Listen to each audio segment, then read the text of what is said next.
Okay, thanks everybody. So putting my MPC Alliance hat back on, we'll be conducting our Ask the Experts Roundtable here next. But before we get into that, I want to invite you to participate in a couple of brief polls. I believe we are going to have our first poll ready here momentarily, and then we'll have another poll a bit later in this panel session. So we'll give you a few moments to complete the poll and then circle back for the results. In the meantime, I'll move on with an introduction to the roundtable. And the goal of the roundtable is for you to be able to pull up a seat at this virtual roundtable and ask your questions live. If you have any questions relating to MPC or digital asset wallet and custody services, we invite you to follow the instructions provided below for joining the queue to be bridged in to ask your questions live. And of course, if you prefer, you can also enter your questions in writing via the Ask a Question box. That should be located below. Just keep in mind that our online callers will receive priority in the queue. So be sure to call in if you want to make sure that your question is addressed. Now, while we're getting our callers and online questions queued up, I'd like to invite our panelists to introduce themselves. So let's start with Omer Shlomovits. Omer, please share a little bit about yourself and your background in working with MPC. Thank you, Frank. So hi, everyone. My name is Omer. I was introduced to MPC, to the space in 2014 by my then supervisor, Professor Yehuda Lindel, who I believe you all know. Eventually, I dropped out and started a company called ZenGo, where I spent 4 years. I led research and was involved in open source projects and developed some libraries around threshold cryptography mostly. And nowadays, I'm heading a company. I'm CEO of a stealth company, still very much related to the field, and advising all sorts of projects around MPC. Thank you. Excellent. Thanks, Omer. So next, let's meet Plamen, who's with Defense, which is one of our gold sponsors of today's event. Plamen, please tell us a little bit about yourself. Hello, I'm Plamen. I work for Defense. So I've been in the crypto space for 5 years now. Used to work at a few crypto exchanges. In terms of MPC experience, I've contributed to OpenMind and Binance TSS Lib. And yeah, now with Defense, we're trying to take threshold cryptography to the next level. So great. Thanks, Plamen. So next, let's meet Ahmet. And now I know we just heard from Ahmet on the panel just a few moments ago, but Ahmet's with Sepior, which is, again, one of our gold sponsors of today's event. So Ahmet, maybe just add a little bit more color on your background and experience with MPC. Yeah, sure. Thank you, Frank. So my name is Ahmet Tuncay, and I'm the CEO of Sepior. Sepior has been around since about 2014, primarily based out of the research that's been done by Ivan and Jesper and some of the core members out of Aarhus University. And I've been the CEO primarily most of that time. Prior to this, my background is primarily in enterprise and enterprise networking. And in fact, I became not aware of MPC when I was running a secure document management company for businesses that required encryption with their own keys, what we used to call BYOK, bring your own key. And at the time, Sepior was engaged in developing a key management as a system, as a pure cloud, a pure software solution, which was a big leap. So I've been working in this area for a number of years, and MPC is, of course, why we're here. So thanks. Great, thanks, Matt. And Alex, and thanks for joining us, and thanks for Parfin being a silver sponsor of today's event. Please introduce yourself and some of your background in the digital asset and financial services markets. Hello everyone. I'm Alex. I'm a co-founder and CTO of Parfin. I have been in crypto since 2013. I started as a Bitcoin miner. I have developed many projects in the industry, from block explorers to wallets before I knew about MPC actually, and even ICO portals, so many things. And then in 2019, I met my two other co-founders I'm based in London. And the idea of Parfin is really to provide products and services for institutions to allow them to use digital assets. And of course, one of the pillars of that is our MPC custody. We have a very strong focus on security, compliance, scalability, and so MPC is a great tool for that.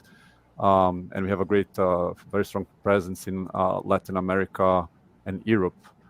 In terms of how I got to my first contact with MPC, we were in the very beginning, we were users of Curve, and I'm sure everyone knows the Curve was then later bought by PayPal. But we learned a lot with those guys, and it was very useful for us when we were developing our own solution. Excellent. Thanks, Alex. So next, I'd like to introduce our final panelist representing Fireblocks, and Fireblocks is another silver sponsor of today's event. So Oren, thanks for participating on our panel session earlier today and for hanging in there with us. I know it's really late your time, same for Omer and others. Please give us a brief introduction to your background again, just as a quick reminder. Thanks, Frank. So my name is Oren Goldberg. I'm a senior solution architect on Fireblocks, and since recent also leading the solution architecture team. My previous background, I actually came from offensive cybersecurity and a vulnerability researcher in mobile devices, and also done a quick career in software development. I've been introduced to MPC since I joined Fireblocks, basically, which is about a year and a half ago. And in my role, basically in Fireblocks, we help financial institutions integrate a multi-layered security wallet infrastructure to their infrastructure, basically. Excellent, perfect, thank you. So just kind of wrapping up then with myself again, I'm Frank Wiener. I'm president of the MPC Alliance and chief marketing officer of Sepior. My role on today's roundtable is primarily one of moderator.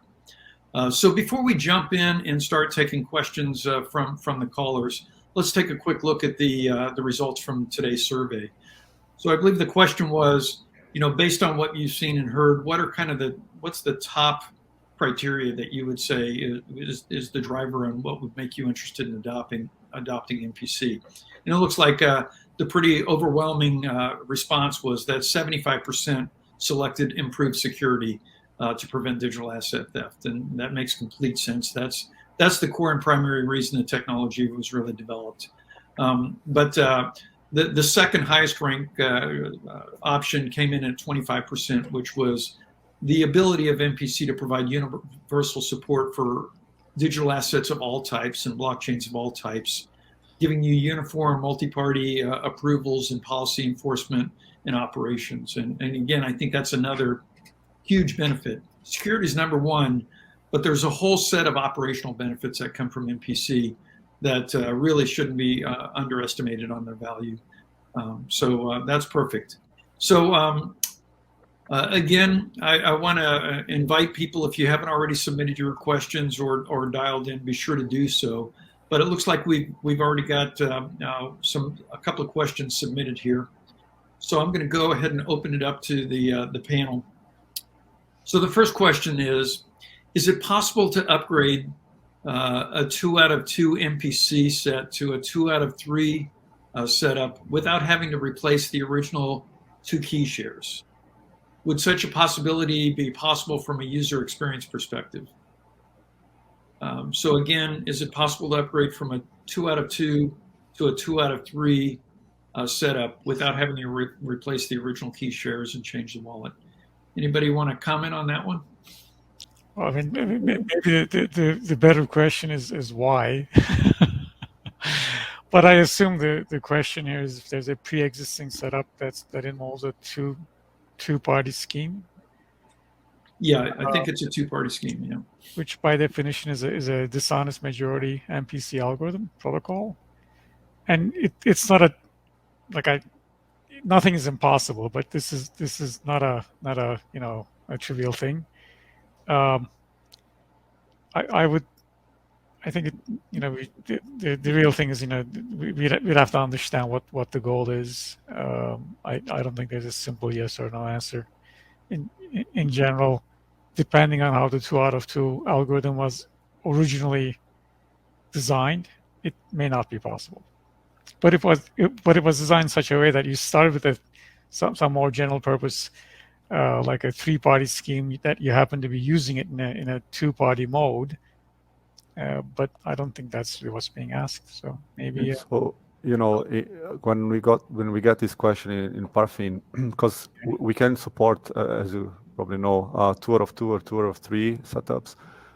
When we get this question, usually the answer I give is it's possible if you're willing to send on-chain all the funds to new addresses that have been generated in the new TSM, right? Which is not ideal, but it's a solution.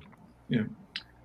Anyone else? I want to present a counter opinion, is that this is possible almost all the time. In fact, let's ignore the signing because signing is going to change, but you have a key. The key needs to be the same. You still need to maintain the public key. This is the constant. Now, you do need to design a new protocol. This is usually the case. And there are few caveats here. One, this new protocol actually needs to take as input the signatures of the 2 out of 2, and then you need to figure out how to do this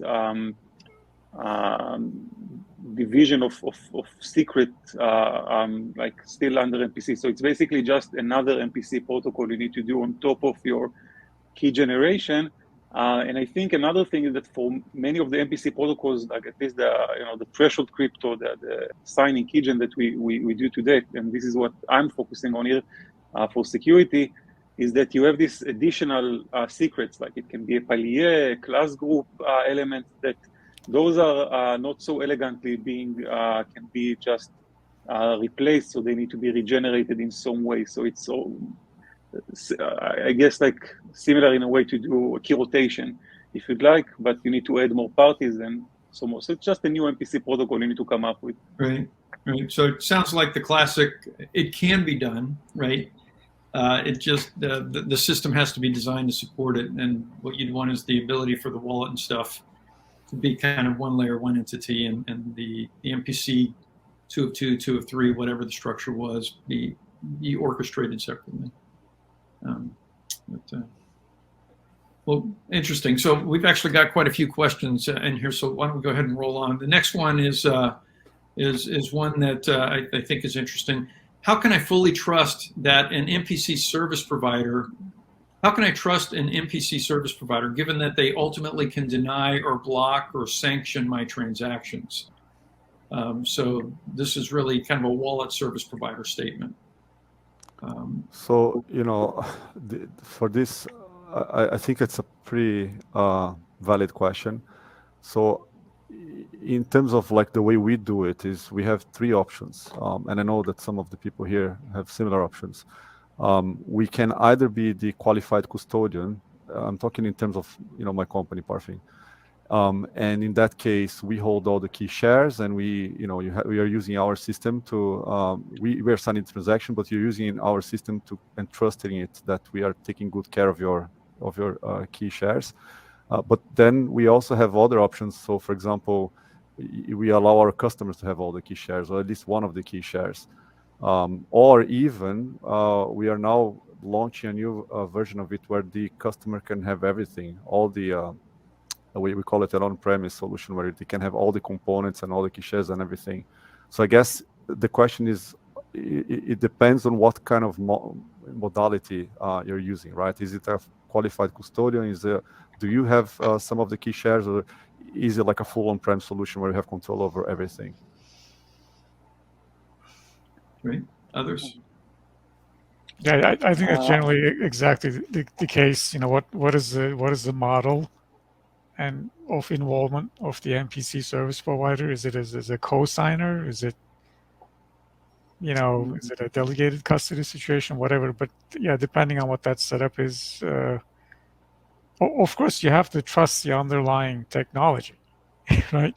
So if the question is related to how do I know if the MPC protocols being used are are correct and guarantee security, well, that's a very different question than the service model. But generally, I think what that's true. Great.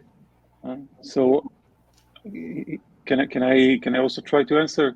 Please. I mean, this is a problem that we faced at ZenGo in a way, because we have at ZenGo we have the two-party setting. So one party is the user, the other one is the server. Definitely, we needed to define a model where there is some trust that needs to be into the server. Like the server cannot steal funds, but it's trusted in a way to be, it can be economically, like when you think about in terms of a business, it also makes sense. But since then, and I actually want to even try a little demo here.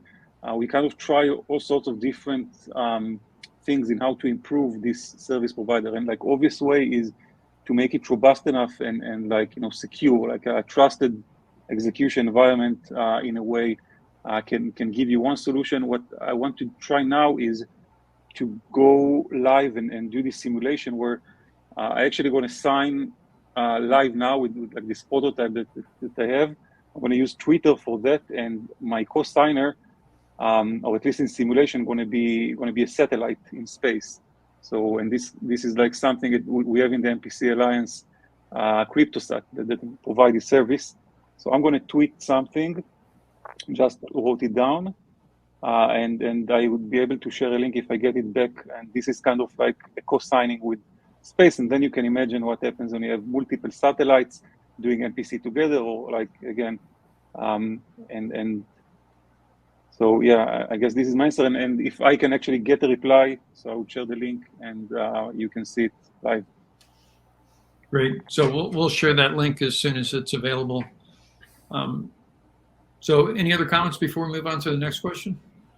Just to add to that, in general, we don't necessarily need to trust your MPC provider. So depending on the setup, like what we're working on is you could host all your shares, or you could subscribe to a third party that hosts shares on behalf of our clients. Right. So in a way, you're splitting out the censorship and the responsibility to enough signers where collusion would be close to impossible.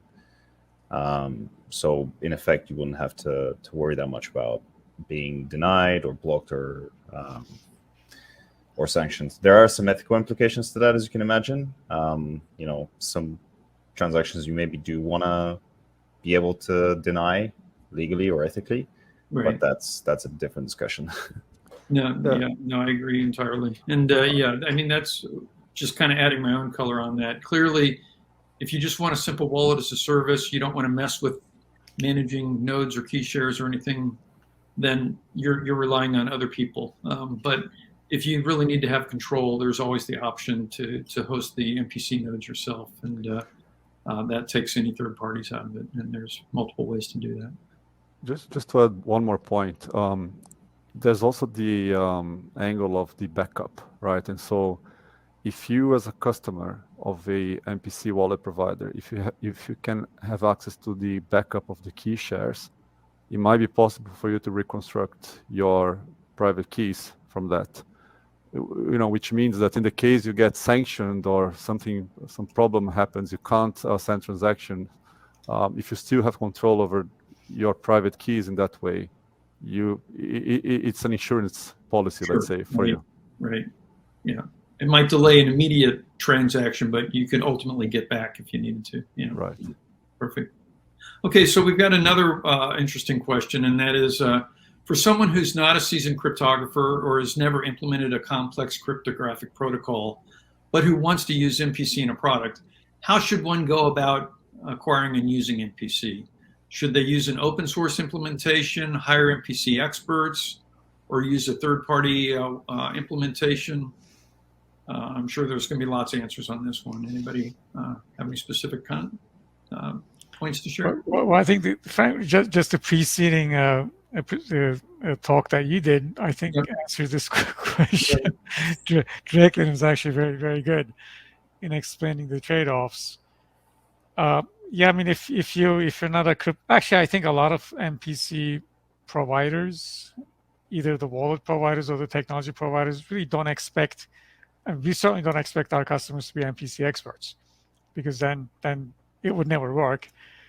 So we have to package it up. I mean, as the whole industry ourselves, we have to package it up in nice consumable bytes, and whether those are through APIs or or some simple SDKs or libraries that any software developer should be able to use. That's really our job. So I don't, we certainly don't expect a lot of MPC expertise on the part of our customers, and I don't think anybody here really does. If they did, then that it would just add a lot of friction to using the technology. Yeah, just to add to that, you also need to think about what is the purpose of the service you are launching, right? If you're launching something for institutions, then I would say you have to be a bit more careful, as Frank, I think, mentioned in the previous call, about using an open source implementation, because institutions are probably going to want to see validations and by a third party and so on, and those are costly. If you are launching something for retail, for the wide public, then these considerations are less important. So, in short, I think it depends what is the use case you're aiming for here for the answer. Great. So I think we're ready for our next poll. So if you guys want to push the poll forward, we'd love to get your input on kind of your current level of experience that you have in using really institutional grade wallets and custody type solutions, and your thoughts on how important MPC is as part of that. So maybe we can take a look at that. And again, we invite people to submit more questions. So if anybody has any questions, feel free to call in or just submit them online. And great.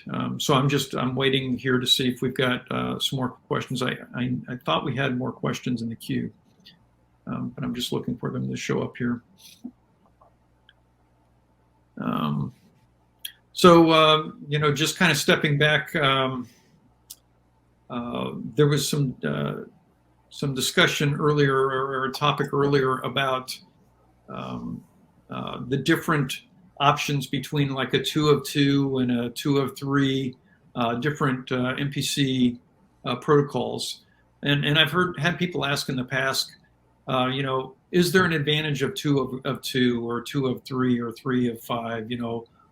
Is there an advantage of one protocol type versus another, and what are those reasons for considering it? You guys want to comment on that one? Well, I can tell you what our customer perspective has been. I mean, usually there's never a one size fits all. I mean, I think one of our early customers, they had a mandate for a very particular key generation and signing scheme, and you could only do that with a certain threshold model. I mean, you could not just pick something off the shelf and kind of duct tape it together. So what, in our experience, a lot of these protocols or algorithms have to be kind of purpose built and also engineered in such a way that it basically meets the expectations of throughput and trust and recovery and backup and all sorts of stuff. So there are a lot of parts in this, but in general, as I said, there are very good reasons to why you might want a 2-party protocol, and there are very good reasons why you might want a 3 out of 3 or some other threshold scheme. It all really depends on, and I think what the use case is, and often regulation and jurisdictional mandates have a lot to do with how you manage those shares. If, for example, you have a model that requires 3 parties to sign, and which is not unusual. You might have a client, a broker, and a trusted third party. And if you want to do it in an MPC quorum fashion, you're going to need a 3-party protocol. But like a retail wallet, like something like Alex mentioned, you might be fine with a 2-party protocol. So that's really been our experience. Great, great. Yeah, I mean, for us, the way we look at it is our default, let's say, is 2 out of 2. But in some cases, it might be useful to add a third party there. I think someone mentioned before, a trusted third party. So you might have, Parfin and so Parfin holding one key share, the customer holding another key share, and then an independent third party that is trusted between those two holding a third key share. So that's an interesting setup for us as well. Great. I think that in 2 parties, you can rely on at least the network model, which is more classical one of a client and a server. That said, usually 2 parties, although it seems easy to do, it's usually even harder than like the multi-party case in terms of the computation and the cryptographic complexity, let's call it. Also, you have this asymmetry between parties. So still going like above 2 parties, usually you want to add 1 party, 2 parties, unless it's a very interesting use case or setup. It can be a consensus that can go up to hundreds of parties, and it can be some specific custody solution that is honest majority, because you have some assumptions in your model why you would like to do this, and it's also always a trade-off against the complexity.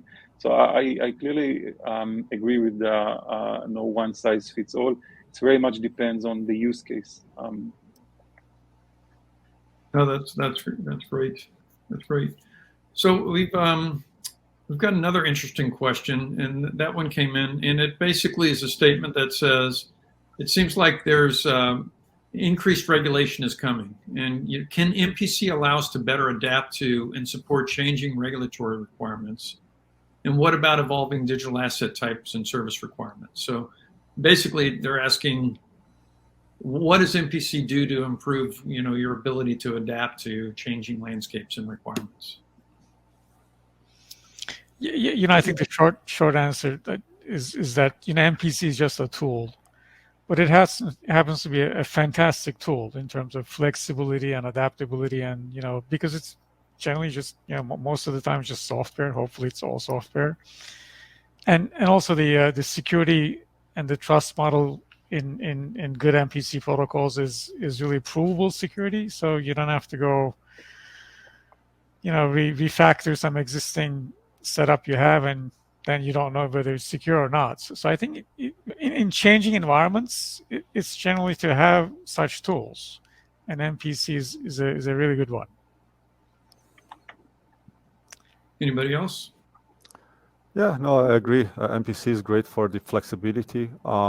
You don't really need any hardware per se, unless you're using some sort of enclave or something. So even like changing from one jurisdiction to another, that's easier to do if there's no hardware involved, right? And pure MPC allows for that. So I think in that sense, MPC is helpful to help you, deal with changing regulations. Yeah, interesting. So I know you referenced hardware, and there's actually a question that just came in. It says MPC works on the cryptographic layer. Are there any other recommendations in addition to MPC to help with security on other levels, such as hardware, etc.? Yeah, so I can maybe try and talk to that one. So basically, I'll try to push back a bit and say that, from a philosophical, security philosophical view, MPC is not necessarily a silver bullet. It's simply a means to an end to distribute ownership across participants or co-signers, right? Eventually, we've seen historically hacks into MPC providers or loss of funds because, I don't know, whatever event it might have been. Eventually, MPC only signs on a message, whatever that message is. What we see is there is a demand on the market to actually integrate MPC into some kind of a hardware isolation, whether it's HSMs, SGX, or whatever hardware isolation providers there are, to actually provide a multi-layered security approach that will enable let's say, trust or security at runtime, not just at rest. And this is something that we're trying to do as best as we can to provide financial institutions for.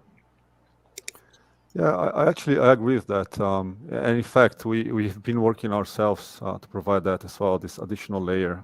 There are some benefits of using things like, AWS Nitro and even SGX, and each cloud provider has their own, right? And we're going to announce something in the next few days about that. So, yeah, and also, we have to remember that some of the issues that were just pointed out, like blind signing and things like that, are not inherent MPC problems; they're engineering problems. So if a system's been designed properly, and you could have an MPC or a threshold scheme enforcing policy, just like you have it for signing. So if it's been properly engineered, there's not necessarily you may not have a more secure environment, just you have a hardware component in there, and that's assuming to the extent that you really understand the hardware vulnerability to begin with, because a lot of these situations that we have with current TEs and so forth have to do with its side channel attacks and things that we haven't really contemplated. So I totally agree. It's going to be a top-down. Every layer has to be cryptographic, and there are different ways to deal with each one. Yeah. And just to add to that, I don't know whether you have noticed it in your respective companies and with your clients, but what's interesting is like you solve the signature part, but then the whole problem reduces to an authentication problem, where it's like you still have the Achilles heel, which is like the customer not protecting their credentials properly or taking good care of their MFAs, and really it's like, yeah, it's not a silver bullet. Like it's probably 20-30% of the whole problem, and 70% around it is just good old engineering and having a good like zero trust infrastructure and making sure that your customers are taking proper care of their credentials and stuff. And there's a lot of work that can be done on top of that. It's not, signature is a very small part, really. But I mean, I think the nuance in what I just said is that MPC is not just for signing. Yeah. So I think the question was like, Yeah. you could do all sorts of other stuff. I mean, at the end of the day, it kind of what you do with it. But it's not just at the cryptographic signature layer where you can use it. You can certainly use it in other. You can use it for authentication or policy as well. Yeah, sorry. Go ahead. No, I was just gonna say that in the end of the day, security is all about you add layers of security, right? I think Professor Lindell was saying before that there's no perfect solution. All we do is we try and create the most secure environment possible, and we apply layer over layer over layer of security to make it very, very difficult for anything bad to happen, right? And I think this is how we always need to keep this in mind. Yeah, and so kind of tying back into that, one of the audience questions was, what's the next step for MPC? And what I just heard Ahmet say was, and it's worth clarifying, we've used the term MPC very loosely to suggest threshold signing. But MPC is a technology that can secure things at multiple layers. Threshold signature generation is just one of those things. You can apply MPC to the policy layer, to the authentication layer, et cetera. And so we definitely expect to see MPC moving up the stack and across the application stack, as we heard earlier in the panel about the evolution of MPC as well. Yeah. Let's see what else. The first systems that we built decades ago were really for determining clearing prices and blind auctions. They had nothing to do with digital assets. So the background of the technology suggests that there are all sorts of use cases for it. But I mean, we're all understanding that security is not. Yeah, at the end of the day, there are trust. I mean, you do have to trust maybe the individuals and so forth. But the more we can do at the at the mathematical layer, the MPC layer, the fewer risks that we have that somebody's going to mess up. Yeah. Okay. Great. Well, I want to circle back to our poll question, and the first question was, where are you in your kind of your institutional grade wallet and custody journey? And about half of the responses either have or are planning to have a wallet in the near future, and then half don't have a plan yet on what that looks like. And then the next question was, how important do you consider MPC to be relative to your institutional grade wallet or custody solution? And 100% came back saying it was essential versus, highly recommended versus nice to have versus not so important.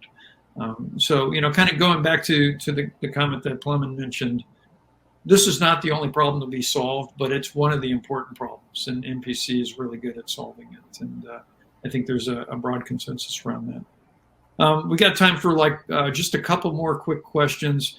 Here's another interesting one that came in that basically is saying, can one imagine a day that keys will be sharded into thousands of key shares versus just 2 or 3 or some limited number of parties? So any comments on that one? Yeah, my answer is easily. Of course, not easily. It's a challenge, but first, even today, records in terms of running MPC, even general MPC is getting there. We are close to in the thousands, let's say. But also remember that there are different types of MPC, different types of signatures and protocols that are good for different applications.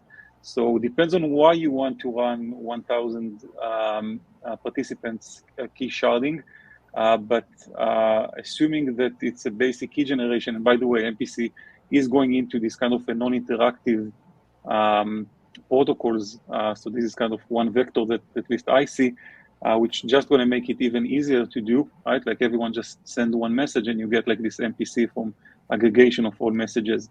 So I think it's possible, and I think we'll even see something like this, some records being broken in the future.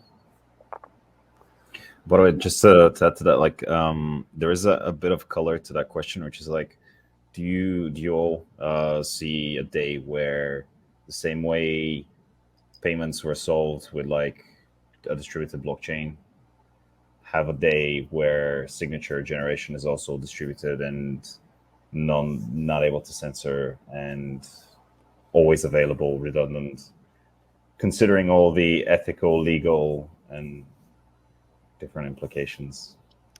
So my view on this is, because we cater for institutional clients, I struggle a bit to see us convincing a big bank that they're gonna have their key share spread all over the world. You don't know who it is that is signing and who has the key share.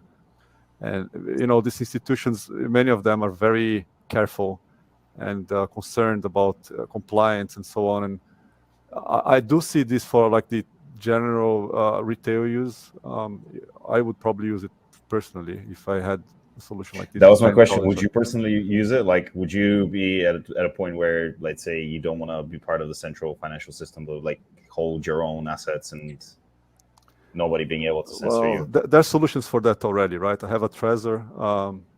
Sure, Ledger. But you can lose it. It's vulnerable to theft.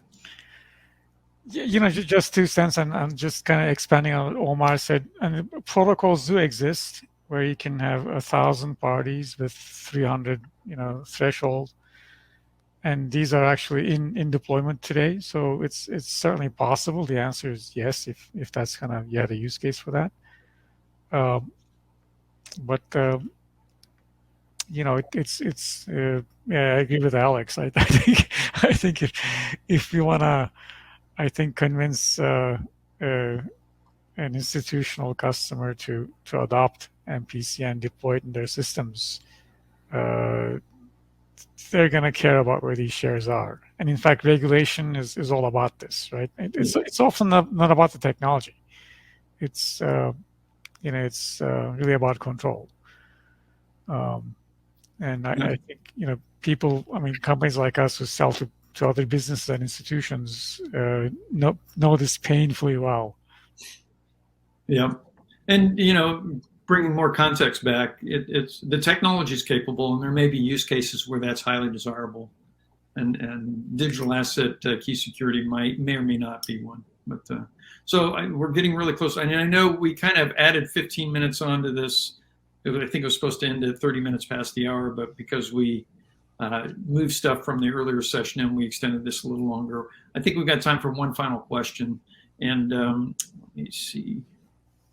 So that one was, it's a good one. So why would I choose to build my own wallet when I could just turn around and subscribe to a wallet as a service? So what would be the driver for choosing one approach versus another?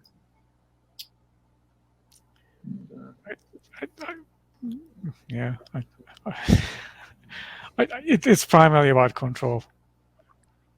If you really want, say you're a licensed custodian, you don't.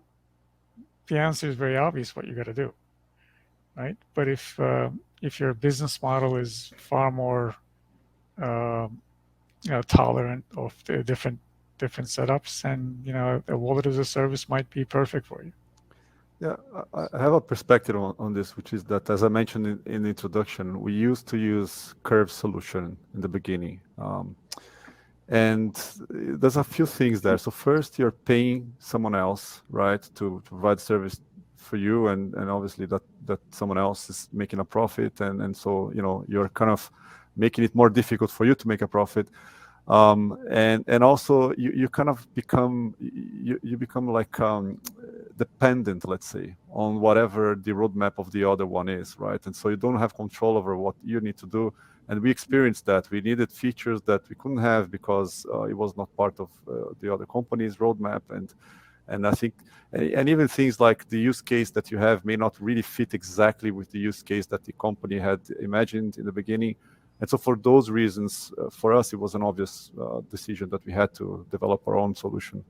But then again, we offered the custody solution as a product. So, yeah. And Oren, I know you had a little internet experience there, and you're back. But the final question had to do with, there are options to build your own wallet or subscribe to a wallet as a service, and obviously, Fireblocks has a big business in the wallet as a service.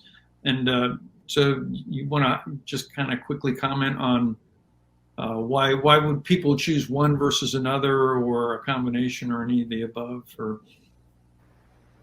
yeah, that's a good question. And apologies if you can see me or can hear me well. Yep, no, you're good. You're good. Okay, excellent. So I think like the majority of people in the world are just retail consumers, right? They're not looking for implementing their own MPC solution, their own MPC wallet infrastructure. And there was a question of like whether, I don't know, a signature threshold of 1,000 or 10,000 is possible or will be possible in the future. I think in many ways, maybe that's irrelevant, just because, the majority of the market is not going to be participating in a signature or in a signature threshold of 1,000, 10,000. My mother doesn't know how to operate an MPC wallet. My wife doesn't know what MPC is and doesn't care if it's 1,000, 10,000, or 100,000 signature threshold. And I think really the trend that we see is that the signature threshold is often just dictated or maybe most requested by either the compliance side of the financial institutions that are really implementing MPC as their backbone infrastructure. And there is a question of what is the correct threshold, whether it's 2 out of 2, 3 out of 3, 4 out of 4, or something that is more feasible.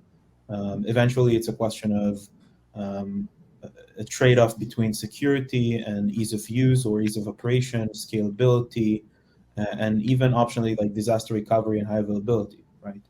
And I think eventually MPC for the entire market, in my idea, is going to converge into financial institutions using MPC in their backbone infrastructure, while the actual retail customers only use let's say the financial products that are offered by those financial institutions. So their application, they don't necessarily need to know that MPC is implemented behind the scenes. It's exactly. more of a means to an end for security, for a more secure infrastructure rather than a buzzword for retail customers. Yeah, no, I agree. From a retail perspective, nobody should know or care about MPC. It doesn't mean it's not there. It's just not maybe, maybe they should, but I think we haven't seen that use case yet. Yeah. Okay. Well, we've kind of hit our threshold here on our own time, and we do have our virtual booths open for another half an hour or longer. So if you haven't had a chance to stop by and visit any of the sponsors of the event and a chance to talk to them live, feel free to pop in. There should be access in the accessories, I think, tab below on your screen. And you might have an email also that has links to it. But feel free to pop into one of those rooms. It's basically a Zoom meeting room. You can pop in, ask any questions, build a connection, and follow up separately offline. But I want to thank, number one, all of our panelists here today, and number two, everyone who showed up here today. We had several hundred people register for the event today. It's been a great event. I'm really excited about where things are at for the application of MPC here. We also are going to have another MPC privacy conference later this year. So if you're more focused in the privacy application of MPC, stay tuned for that one. But anybody else have any final comments before we close out the Ask the Experts Roundtable? Okay. I think just quickly to say that, as I mentioned, I've been in this industry since 2013. It's been very exciting to see all these new technologies coming about. I've been hacked before. I used to use an Electrum back in the days, and things have gone a long way since then. And it's just very exciting to be part of it. Yeah, for sure. Yeah, likewise. It's great to see everybody on this panel. Good stuff. Okay, well, thanks again, everybody, and have a great day. And spread the gospel on this conference. This is going to be available online, so you can tell anybody to watch it online. So let your friends and family or your wife might want to tune in and just catch up. Okay, I think that'll do it for us. Thanks, everybody. Have a great day, and we'll call it in. Thank you. Thank you, everybody.